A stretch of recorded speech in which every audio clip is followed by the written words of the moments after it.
चित्तो सविशिद्धि ध्रुवमचलमणोभवं गतिं पत्ते वोक्षामि समयपाहुड मृण्मो सुदकेविलीभरितं नमो अरिहन्ताडं नमो सिद्धाडं नमो आयुर्याडं नमो वज्रायाडं नमो लोये सौव्यसाहूणम्। समय सार परम मांगलिक ग्रंथ है। आचार्य भगवान कुंद स्वामी द्वारा यह लिखा गया है। ईसा पूर्व प्रथम शताब्दी में 415 कुल इसमें गाथाएँ हैं। प्राकृत भाषा में है, आध्यात्मिक शैली है, सर्वविशुद्ध अधिकार चल रहा है। यहाँ पर आज जो गाथा है वह 363, 64 और 65 ये चलेगी। जह पर दब्बम सेड दीहु शेडिया अपनो सहावेण तह पर दब्बम विजहदी नादा विषेण भावेण। जह पर दब्बम सेड दीहु शेडिया अपनो सहावेण तह पर दब्बम सद्धि सम्मादिट्ठि सहावेण। एवं व्यवहारस्य दु विनिच्छौणादंसन चरित्ते भणिदो अन्येषु विपज्येषु अमेव नादव्यो। जह पर दब्बम सेड़िया, जिस प्रकार कलई पर द्रव्यों दीवाल आदि को अपने स्वभाव से सफेद शेड़दी हु सफेद करती है, तह उसी प्रकार नादा भी आत्मा भी शयन सहावेण अपने स्वभाव से परदब्बम विजयदी पर द्रव्यों को त्यागता है। यहाँ पर उदाहरण के माध्यम समझा रहे हैं कि चूना से दीवार सफ़ेद होती है, ठीक है ना, लेकिन चूना सफ़ेद है, दीवार सफ़ेद नहीं है। लेकिन फिर भी चूना अपने स्वभाव से दीवार को सफ़ेद करती है। और कथन में यही आता है कि चूना ने दीवार को सफ़ेद किया। ये दीवार कैसी है? लाल है, ये पीली है, तो पीली दीवार, लाल दीवार, ठीक है ना। यद्यपि रंग अपने में है, जैसे कपड़ा सफ़ेद होता है तो उसमें अपने रंग चढ़ाया तो पीला कपड़ा हो गया, लाल कपड़ा हो गया, हरा कपड़ा हो गया, नीला कपड़ा हो गया, ठीक है। तो कपड़ा तो सफ़ेद था ना स्वभाव से यथार्थ में, लेकिन रंग के कारण, अलग अलग रंग के कारण उसे ऐसी उपाधि प्राप्त हुई। ऐसे ही इस जीव में दशा होती है कि वह कर्म आदि के कारण उसमें भी अनेक अनेक प्रकार की दशाएं होती हैं। तो फिर क्या करेंगे? तो हम लाल कपड़े को सही माने क्या या गलत माने क्या? ये कपड़ा लाल है, ऐसा कहना सही है क्या? कि कपड़ा तो सफ़ेद है, रंग के कारण लाल है, ऐसा कहना सही है क्या?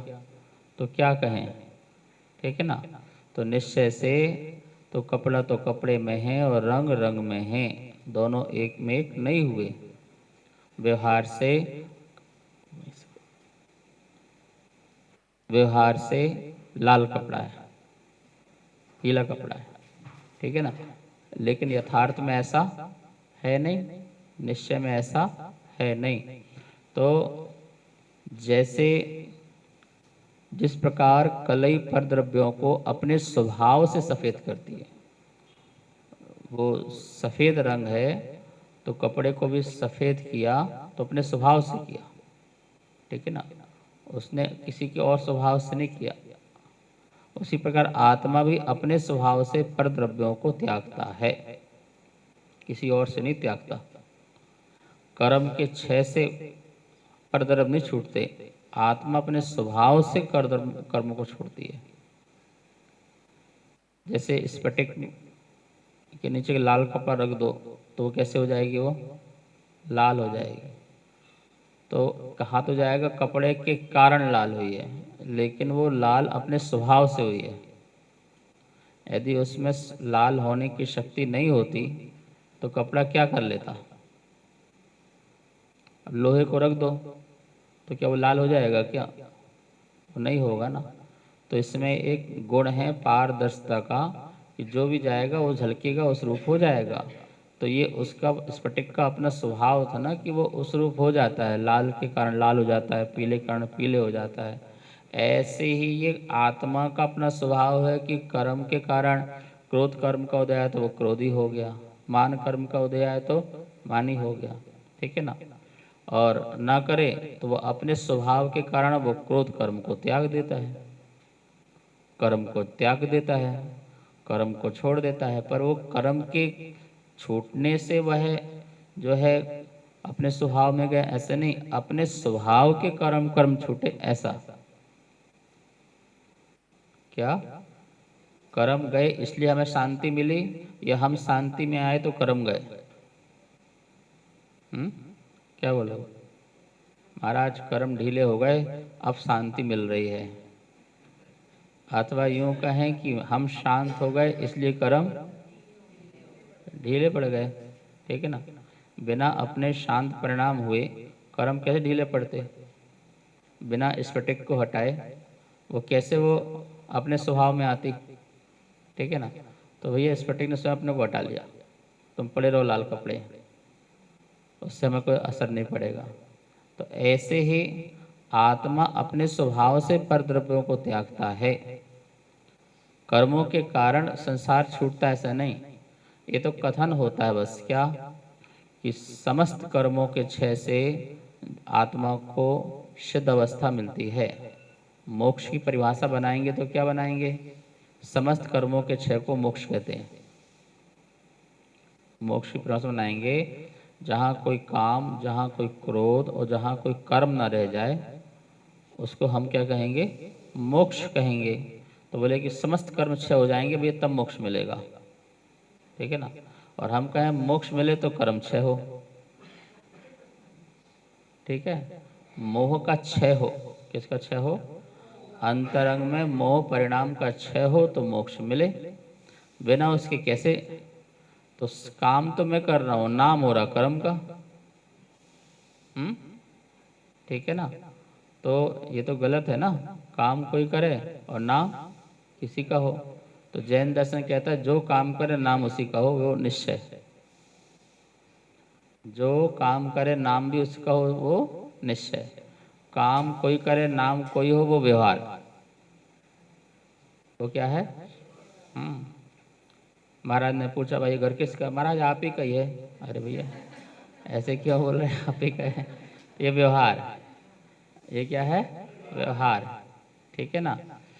तो निश्चय तो क्या है भैया आपका? कैसे आपको कोई रजिस्ट्री है क्या? आपका नाम है क्या? पर ये ठीक है ना। तो व्यवहार भी बड़े देख देख के बोलते हैं। ये बेटी किसकी है? आप ही की है। ये पत्नी किसकी है? थोड़ी बोलोगे आप ही की है, थोड़ा दिक्कत हो जाएगा। तो व्यवहार में भी थोड़ा सा सोच समझ के दिमाग लगा के बोलते हैं, ठीक है ना। तो कहने का मतलब है कि अपना काम पर का काम बताना या पर का काम अपना बताना ये व्यवहार है, लेकिन पर का काम पर बताना और अपना काम अपना बताना ये क्या है? निश्चय है। समझ में आया ना। तो ये इन बातों को ध्यान रखा जाता है। अब सोने की थाली में आपने भोजन लगाया, मेहमान आए, लो आपकी थाली, तब क्या करोगे? अच्छा भैया खाना खाओ, बैग में रखो, और भाई कहाँ ले जा रहे हो थाली? अरे आपने तो कहा था लो आपकी थाली।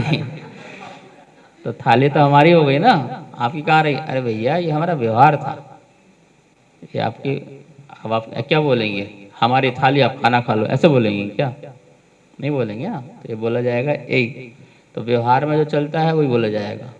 तो कितनी सरल परिभाषा है कि यदि मेरे अभिप्राय सही है, मैं पर के काम को अपना काम पर के काम बता रहा हूँ, अभिप्राय निश्चय का सही है कि हम इसे बोल रहे हैं, ये ऐसा है नहीं, ये हम कह रहे हैं बात, पर ये यथार्थ में ऐसा है नहीं, पर सामने वालों को समझ में यही आता है इसलिए हम ऐसा समझा रहे हैं, तो बिल्कुल बात सही है। ये हो जाएगा बिल्कुल सम्यक व्यवहार न्याय।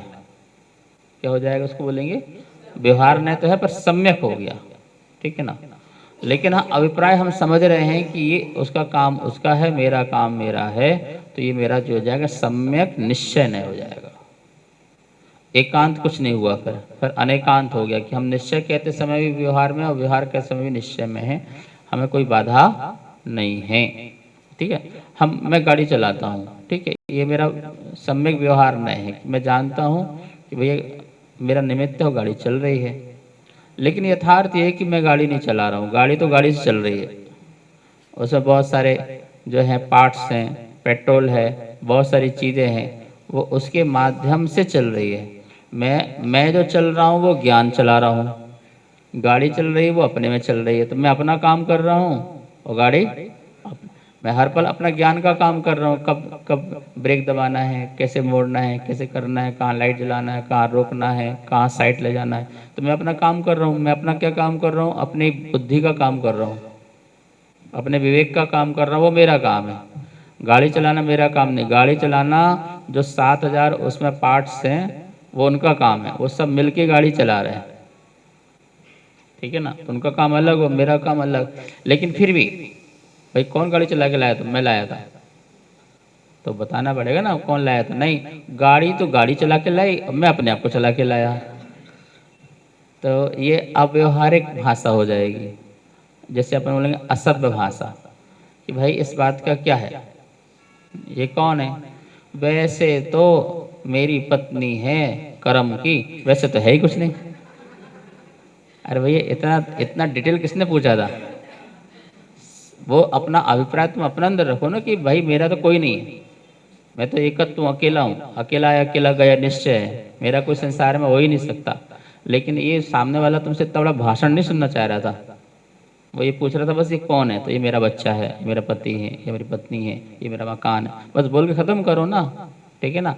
वो ज्ञान की चीज वो अपने में रखो, वो एक रेखा बना के रखो, कि सीमा बना के रखो। हाँ, ये इसका सीमा यही है कि देखो ये कहने के लिए है, यथार्थ तो यही है, जगत में कोई किसी का होता नहीं है। यदि हो सब मेरे साथ आए, यदि हो तो सब मेरे साथ जाएं, पर ऐसा होता ही नहीं है। मैं भी अकेले आता हूँ और अकेले जाता हूँ, तो फिर है किसका? तो ये ज्ञान बोलने की जरूरत थोड़ी है। निश्चय अशब्द है, निश्चय निशब्द है।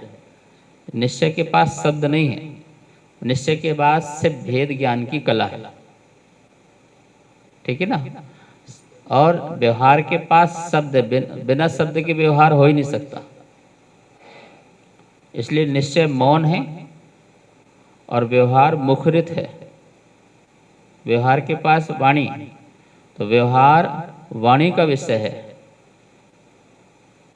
और निश्चय ज्ञान का विषय है।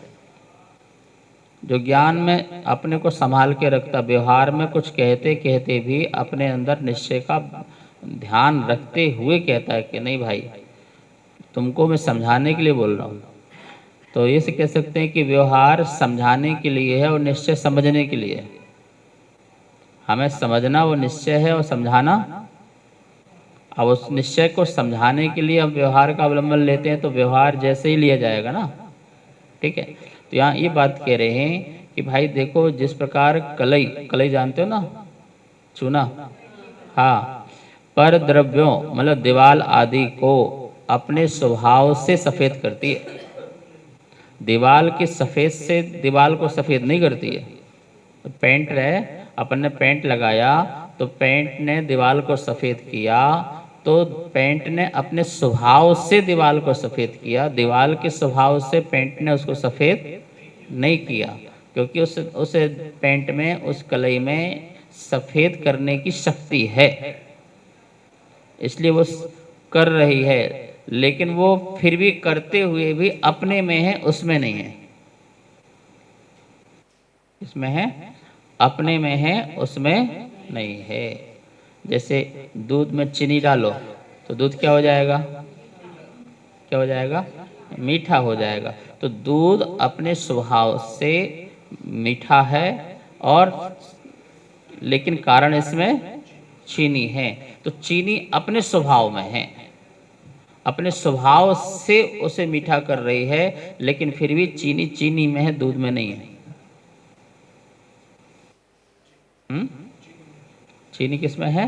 चीनी में है। अभी भी दूध में चीनी अलग है और दूध अलग है। जैसे दूध में नीलमणि डाल दो, असली नीलमणि डाल दो तो दूध कैसा हो जाएगा?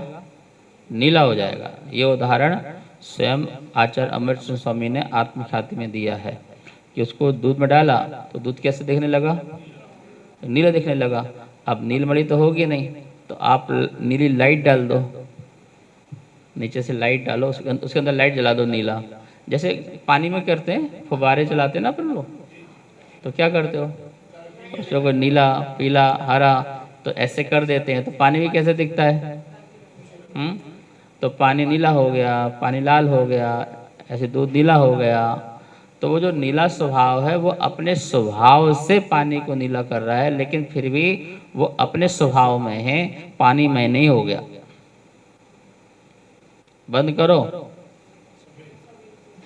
तो अब ये पूछना है कि जब लाइट जल रही थी तो पानी नीला हो गया था, तो क्या सच में पानी उस समय नीला था?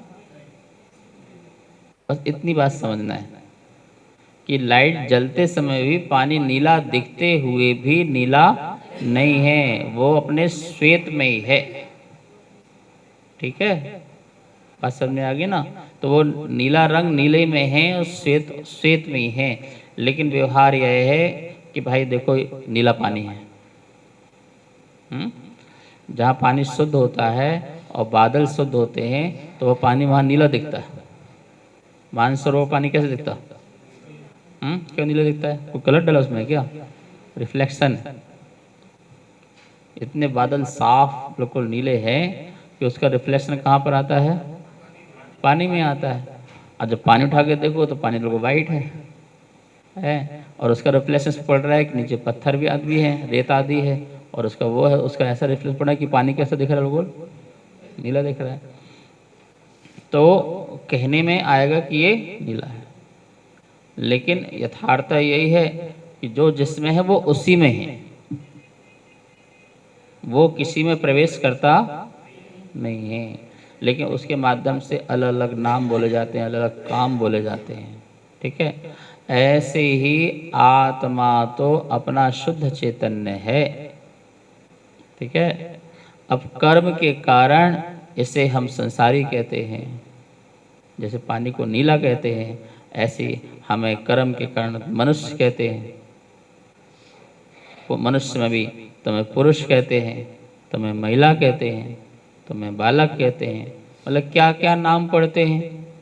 कितनी अवस्थाएं कर्म की होती हैं, उतनी अवस्थाओं तुम्हारे आत्मा के नाम पड़ जाते हैं। जितनी कर्म की अवस्थाएं होती हैं उतनी आत्मा के नाम हो जाते हैं। तो क्या हम यथार्थ में जैसे कर्म की अवस्थाएं हमको हो रही हैं, क्या हम वैसे हैं? जैसे नीले रंग से क्या पानी नीला है? तो क्या हम कर्म के निमित्त से क्या हम मनुष्य आदि हैं? क्या हम महिला पुरुष आदि हैं? तो बोले है भी नहीं भी।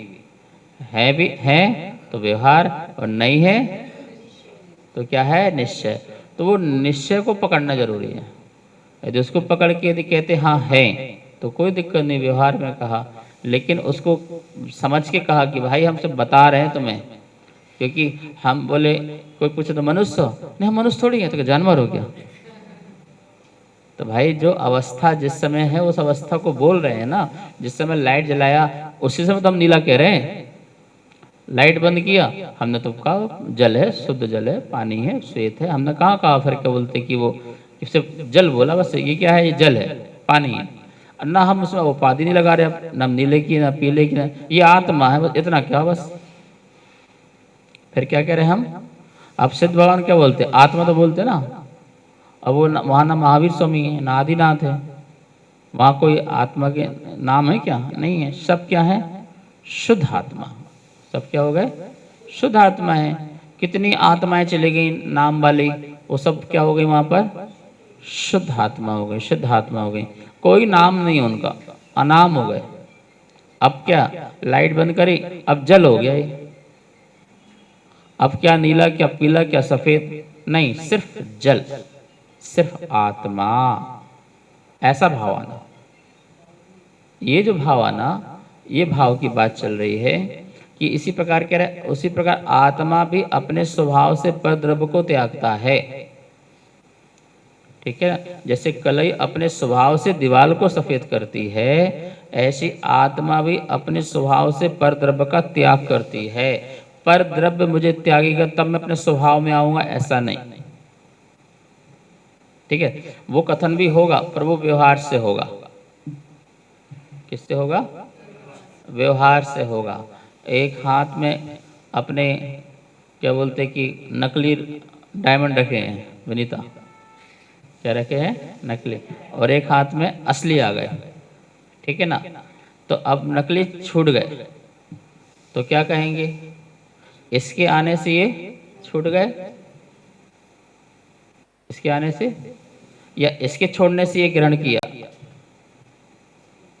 तो क्या कहोगे? ठीक है ना, तो हमने अपने आत्मा के स्वभाव को प्रकट किया, तो इस प्रकार से वो नकली जो कर्म आदि थे जो हमारे नहीं थे वो छूट गए। तो ये तो बोले जाएगा ना, नहीं नहीं, ये हमने छोड़े तब हमें ये मिले। ठीक, पानी गंदा है तो बोलेंगे भैया मिट्टी निकली तो पानी साफ हुआ।